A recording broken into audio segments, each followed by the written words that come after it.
मी माझ्या प्रत्येक व्हिडिओमध्ये विरुद्ध आहाराचे वर्णन हे करत असते। म्हणजे प्रत्येक आजाराच्या कारणांमध्ये विरुद्ध आहाराचा हा समावेश होतो। साधारणतः 90% आजाराचे कारण हे विरुद्ध आहारच आहे। विरुद्ध आहार हे अनेक प्रकारचे असतात। दोन विरुद्ध गुण असणारे पदार्थ जर एकत्रित खाल्ले तर हे देखील विरुद्ध आहारामध्येच मोडते।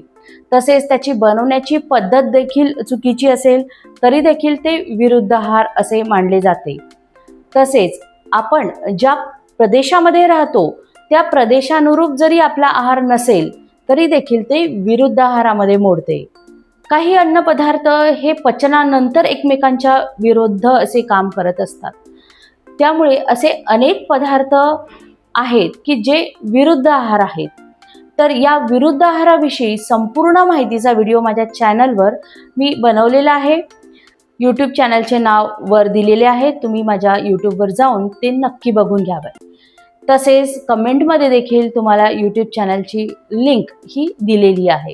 यूट्यूबवरच बघत असाल तर खाली दिलेले त्रिकोण बटन दाबून तुम्ही तो संपूर्ण व्हिडिओ बघू शकाल। आणि हा व्हिडिओ आवर्जून बघावा, कारण 90% आजाराचे कारण हे विरुद्ध आहारच आहे। त्यामुळे आपल्यापैकी प्रत्येक जणाला हे विरुद्ध आहार माहिती असणे गरजेचे आहे। धन्यवाद।